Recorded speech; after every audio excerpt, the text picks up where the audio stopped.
ইজনৰ হাতৰ বিদ্যা এইবিলাক মোৰো মন যায় মোৰ ব্লগবিলাক অলপ মানে ইণ্টাৰেষ্টিং হওক কিছুমান ৰখাল বস্তু থাকক এইফালে কোন আহিলে আৰু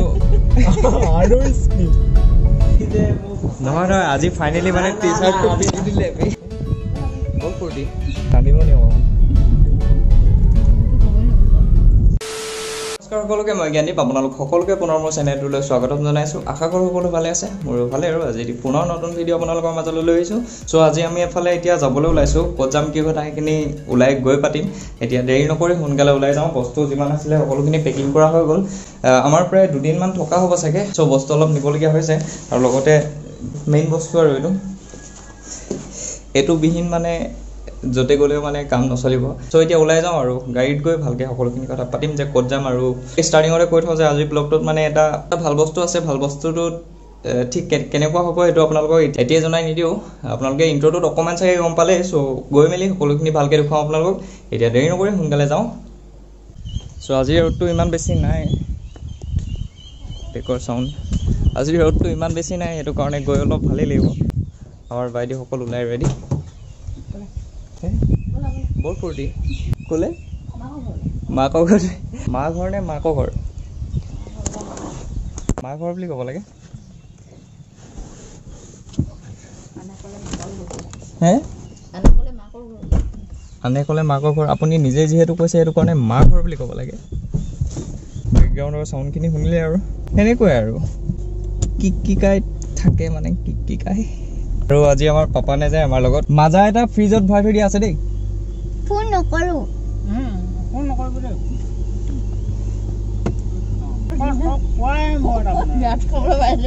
খাবলৈ দি থৈ যোৱা আছে আজি সেইদিনাখনি মানে এফালে যোৱা হৈছিল আৰু আমি তাৰ পৰা আহোঁতে বৰষুণ পালোঁ চ' গাড়ীখন বহুত লেতেৰা হৈ গৈছিল আৰু আমাৰ ৰাইজসকলে গাড়ীখন খুব ধুনীয়াকৈ ধুই পেলাইছিলে আমাৰ গাড়ী ধোৱাটো এটা আমাৰ ঘৰত উৎসৱ পালন কৰা টাইপ হয় মানে আমি এতিয়া ঘৰৰ 3টা প্ৰাণী আহিলোঁ আৰু এটি প্ৰাণী ঘৰতে থাকি আহিলে কোনো আমি দুদিনৰ কাৰণে আহিবলগীয়া হৈছে আৰু চ' দুদিন ঘৰত কোনো নাথাকিলে অলপ প্ৰব্লেম হৈ যায় সেইটো কাৰণে পাপা নাহিলে এতিয়া আমি গৈ আছোঁ মাকৰ ঘৰলৈ তো এনাইহঁতৰ ঘৰলৈ আৰু দুদিনৰ কাৰণে এটা কাৰণে যাবলগীয়া হৈছে মানে এনাই ঘৰ ওচৰতে মাহী ঘৰ সেইটো কাৰণে সেইটো চাইডে গ'লে মানে আমি গোটেই পৰিয়ালটো যদি যাওঁ তেতিয়াহ'লে একদম দুদিনৰ কাৰণে যাব লাগে চিয়'ৰ এইবাৰ আপুনি কিমান দিনৰ মূৰত আহিছে কিবা মাহ হ'ল ন বছৰ নাই হোৱা চাগে কেনেকুৱা অনুভৱ লকডাউনৰ ছুটি নি কান্দিব নি অকণমান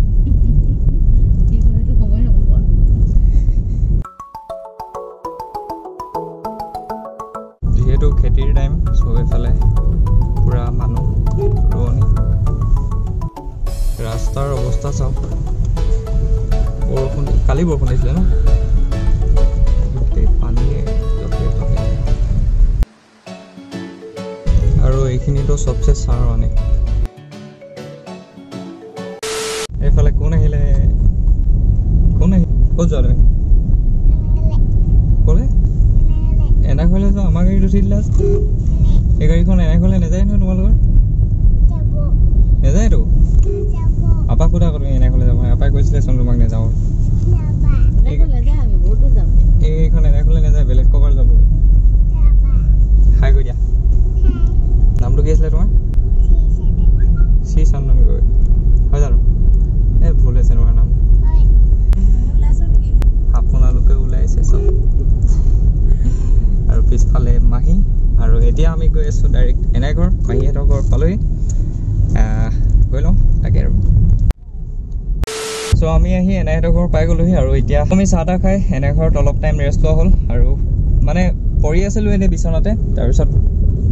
যেতিয়া বাটেদি মানুহ আহি পৰে মানে লাজ লাগি যায় কেমেৰা এনেকৈ ব্লগিং কৰিবলৈ তাৰপিছত মানে অলপ আমনি লাগিলে আৰু সেইটো কাৰণে ভাবিলোঁ যে যিহেতু এনাইহঁতৰ ঘৰৰ ওচৰতে মোৰ বন্ধু দুঘৰ আছে ইয়াৰ আগত যেতিয়া এনাইহঁতৰ ঘৰলৈ আহিছিলোঁ চ' তেতিয়া ব্লগত দেখিছিলে যে বন্ধু দুজন কোন হয় চ' তাকে এতিয়া মই সিহঁতৰ ঘৰৰ ফালে ওলাই আহিছোঁ এতিয়া ডাইৰেক্ট সিহঁতৰ ঘৰলৈ গৈ লওঁ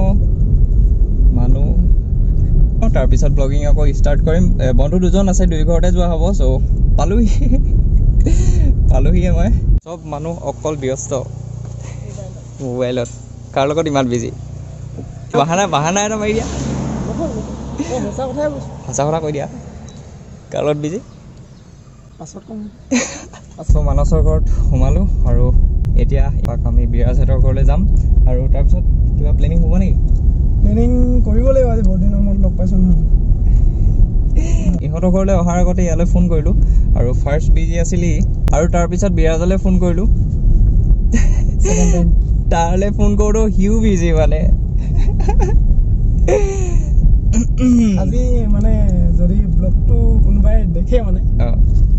আহিব মানে চিধা চাব মানে অলপ কিবা এটা চিনাকি লাগিছে বুলি। এতিয়া বিৰাজৰ ঘৰলৈ যাওঁ আৰু বিৰাজৰ ঘৰত গৈ চাওঁ ক'ৰবাত কিবা যদি প্লেনিং বনে তেতিয়াহ'লে কৰিব লাগিব। এতিয়ালৈকে একো প্লেনিং বনা নাই আমাৰ, কিন্তু হঠাৎ বনি যাব পাৰে। মনৰ কথা তেতিয়াহে ওলাব। লগ পোৱাৰ পিছত এইটো বেলেগ হৈ যায় আৰু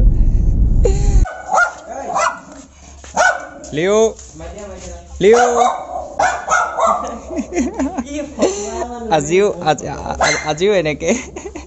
ইয়াক মাতি দিলে একো নকৰে বোলে।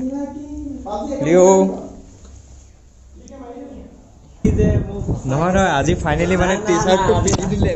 চ' আজি ফাইনেলি আমি বিৰাজক কাপোৰ পিন্ধাই দিলোঁ। কমেণ্ট কেইটামান আছিলে ন? অদ্ভুত কমেণ্ট বুলি কৈ দিছিল। তেনেকুৱা আছিলে ভিডিঅ' নকওঁ বুলি কৈ ধুনীয়াকৈ চাই থাকিব দেই ফোনটো নিপিনে কেনেকৈ চাই থাকিব নিজকে চাই থাকিব তাৰপিছত কি মন যাব ৰেকৰ্ড কৰি দিব। মোৰো মন যায় মোৰ ব্লগবিলাক অলপ মানে ইণ্টাৰেষ্টিং হওক, কিছুমান ৰখাল বস্তু থাকক মোৰ ব্লগবিলাকত। মোৰ ওপৰত ইণ্টাৰেষ্টিং হৈ যায়। নহয় মই তেনেকুৱা মানে একো যদি বিশেষ তেনেকৈ বিচাৰি নাপাওঁ তেতিয়াহ'লে তোমাকে উলিয়াব লাগিব। তুমি আছিলা কাৰণে মই তোমাকে মানে অকণমান উলিয়াই দিলোঁ আৰু। চ' আমি এতিয়া অকণমান ওলাই আহিছোঁ, বিৰাজৰ ঘৰত সোমোৱা হ'ল। চ' আমাৰ এতিয়া প্লেনিং হৈ গ'ল কাইলৈ মানে ইয়াৰ আগৰবাৰ যেতিয়া আহিছিলোঁ ক'তো তেনেকৈ ফুৰিবলৈ বুলি ক'তো নাপালোঁ। কেৱল ইয়াৰ পৰা নাপালোঁ, সেইটো কাৰণে মই ইয়াক বেছিকৈ ল'লোঁ। তোমাৰ পৰা নাপালোঁ মই। আৰু সেইটো কাৰণে এতিয়া আমি কাইলৈ প্লেনিংটো কৰিছোঁ এটা জেগাত যোৱাৰ। লোকেশ্যনটো মানে খুব ধুনীয়া লাগে। কেমেৰা লৈ অহা নাই মই, কিন্তু মোবাইলকেইটা আছে। চ' মোবাইলতে অলপ ফটো শ্বুট কৰিমগৈ। বেলা টাইমত ওলাই দিম মানে কাইলৈ মাহীহঁতৰ ঘৰলৈ আহিব। মাহীহঁতৰ ঘৰত মাহঁতক থ'ম আৰু তাৰপিছত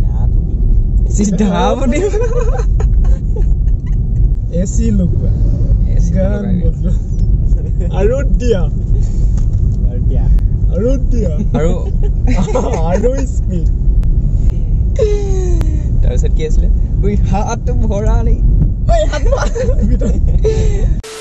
এতিয়া আমাৰ খানা আহিছে। ব্লগাৰ লাইভ যে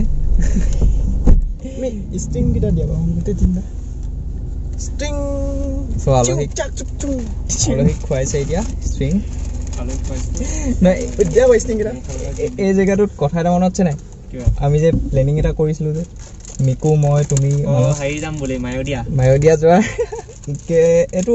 2 বছৰ হ'ল নেকি? লকডাউন দি দিয়া নাই জানো?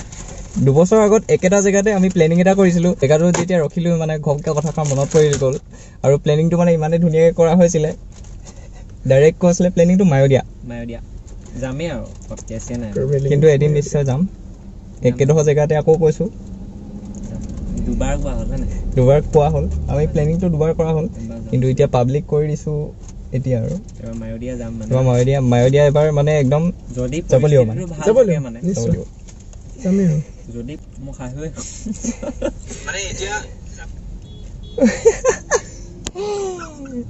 এইবোৰ খোৱা বস্তু দেখুৱাব পৰা নালাগে ষ্টেটাছত। নহয় মই শ্ল' কিন্তু ৰূপত থাকোঁ মই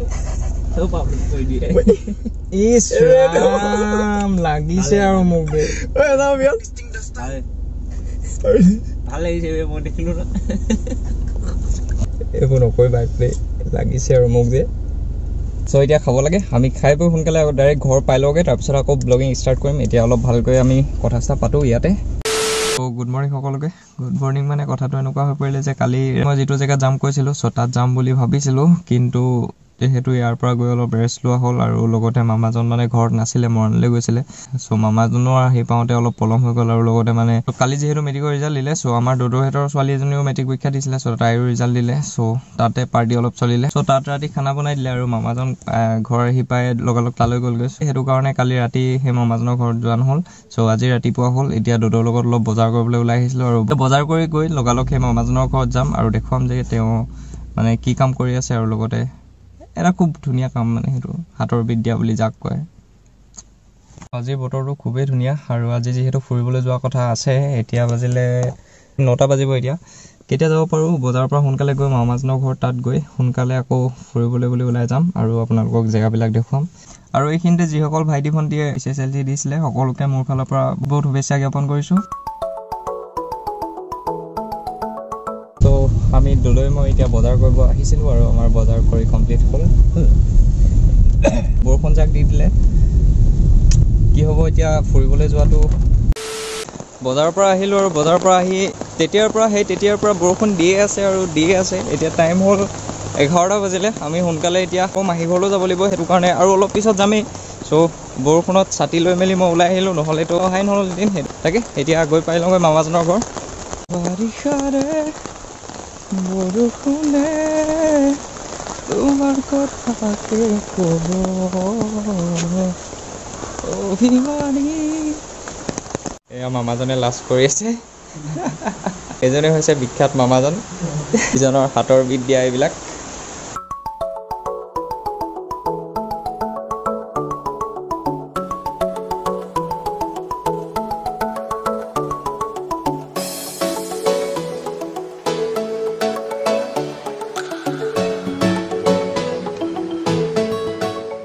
চ' বস্তুবিলাক হৈছে সেইবিলাকে সকলোবিলাক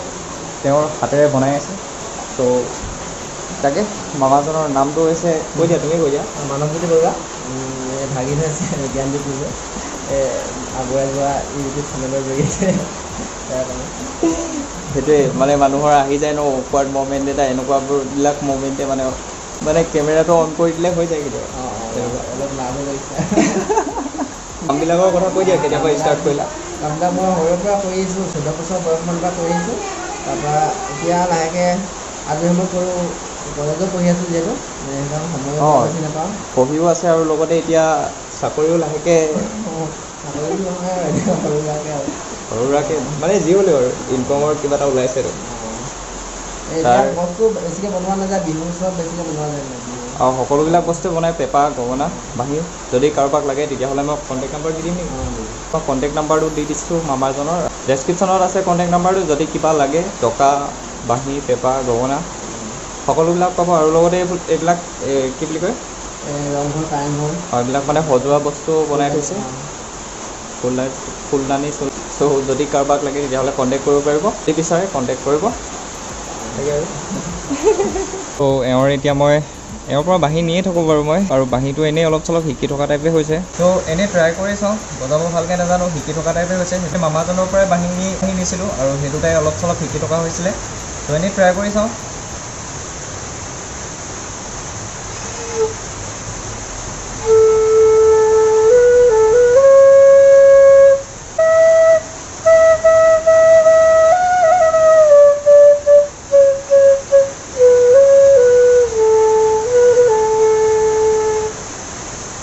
কেনেকুৱা লাগিলে কমেণ্ট এটা কৰিব বজাব ভালকৈ নাজানিলোঁ বাৰু কিন্তু জাষ্ট এনেই ট্ৰাই কৰা হৈছে আৰু এইবিলাক হৈছে নৰ্মেল টকা আৰু এইকেইটা হৈছে ডাঙৰ টকা মানে এই টকাকেইটা কিবা নামো আছে চাগে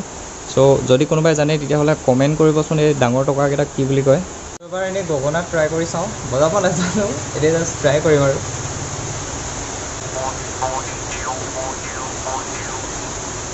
ইমানে আৰু ত' হুতুলিটো ট্ৰাই কৰি চাইছিলোঁ কিন্তু ইমানেই ডিষ্টিউন হ'ল এইটো ক্লিপ দিব নোৱাৰি আৰু চ' এইটোৱে আছিল আজিৰ ব্লগ আশা কৰোঁ আপোনালোকে ব্লগটি চাই যেন ভাল পালে যিমান পাৰোঁ ইণ্টাৰেষ্টিং কৰিবলৈ ট্ৰাই কৰিলোঁ আৰু এইটো ভিডিঅ' দিয়াটো অলপ পলম হ'ল কিয়নো ফুৰিবলৈ আহিলোঁ আৰু যিহেতু এডিট কৰিবলৈ অলপ প্ৰব্লেম হৈছে সেইটো কাৰণে ভিডিঅ'টো দিয়া ভাইটি সেইটো কাৰণে ভিডিঅ'টো দিয়াৰ অলপ পলম হ'ল ইয়াৰ নেক্সট ভিডিঅ'টো অতি সোনকালে আহিব আৰু চ' আশা কৰোঁ আজিৰ ভিডিঅ'টো চাই যেন ভাল পালে বেকগ্ৰাউণ্ড চাউণ্ড বহুত আহি আছে মোৰ ভিডিঅ'বিলাকত থাকিবই মানে কিবা নহয় কিবা এটা কিয় বাৰু চ' আশা কৰোঁ আপোনালোকে ভিডিঅ' চাই যেন ভাল পালে যদি ভিডিঅ'ত চাই ভাল লাগিলে লাইক কৰিব শ্বেয়াৰ কৰিব কমেণ্ট কৰি জনাব কেনেকুৱা পালে আৰু মেইন কামটো পাহৰি নাযাব যদি কোনোবা মোৰ চেনেলটোত নতুন হয় তেতিয়াহ'লে ছাবস্ক্ৰাইব কৰিবলৈ একেবাৰে নাপাহৰিব আৰু লগতে বেল আইকনটো প্ৰেছ কৰিব আৰু আপোনালোকে ইনষ্টাগ্ৰামত ইউটিউবতকৈ আপডেটবিলাক সোনকালে পাব চ' তাত অলপ মৰম সঁহাৰিবিলাক তাতো যাচক ধন্যবাদ